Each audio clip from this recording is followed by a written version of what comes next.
Okay, folks, first off, some important flood information to pass along to you here. You want to be careful for sure. We have several flood warnings that remain in effect through the afternoon. Definitely don't attempt to drive across flooded roadways, especially those bridges. This is Petty Creek here, the 3600 block of Watts Passage Road. There are other problem areas right now, the Ridge, James River, Plank, and Doctors Crossing. If you see again a covered roadway, please give us a call, go another way, turn around, don't drown, as we always like to pass along that message from the National Weather Service. Definitely want to be safe out there.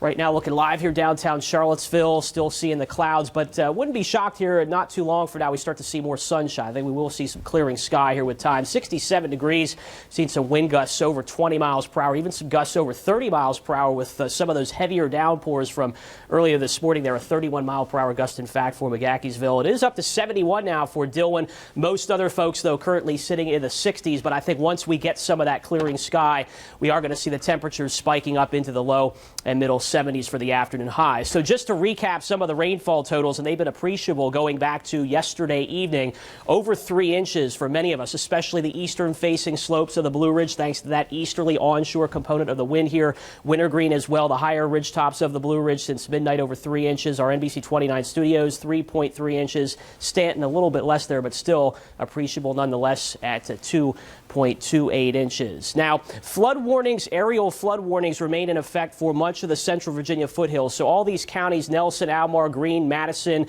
Culpeper, where you see the green shade, that flood warning.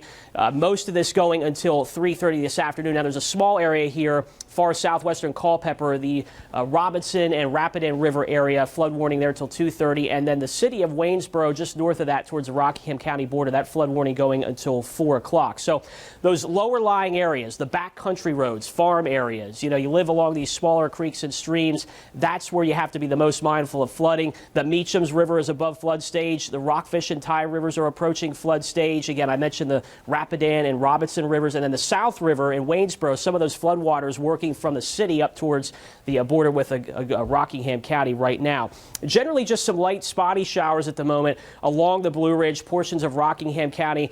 This is lifting off to the north and east. So still for the remainder of the day, we could see a shower or even a thunderstorm, but there's all the heavier rain from earlier that is now lifted away to our north and east. We have this large, slowly spinning area of low pressure to our north and west. It's going to be pushing northward here throughout the weekend, but in the upper levels as well, we have low pressure with this feature, and that's creating what we call a big trough in meteorology, and that's pulling down a lot of cool air for the weekend. And you can see how this sticks around into much of next week, so you get the sense our temperatures are going to be unseasonably cool for this time of the year. Here's Futurecast. Then we can see some of this spotty shower, maybe a thunderstorm chance for much of the remainder of our day, but the clearing sky as well, sunshine. I think by 8 o'clock we're done with this chance. We'll see a brief break in the action overnight before another round of maybe some light showers works back in for your Saturday morning. Certainly not a washout. Could see a couple of these showers through the lunchtime hour, and then I think as we go into our Saturday PM hours, more in the way of fair skies. But we continue to see some of this energy kind of rotating around this low pressure system through the weekend to keep maybe a slight chance in place for a shower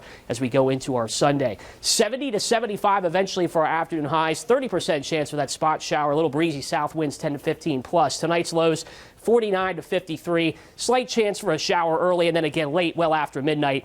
And here is the weekend forecast. 40% chance for showers tomorrow, mostly cloudy, breezy, and cool. 65, 44, a chilly Saturday night, and then Sunday, more sunshine, just an isolated shower chance. 64 the high. As we go into next week, looks like a dry stretch from Monday, Tuesday, but high temps only in the low and middle 60s. Some very cold overnight lows. Could have some frost issues for the valley. Stay tuned. Looks like we slowly warm it back up by the latter half of next week with some showers by Thursday. We'll be right back.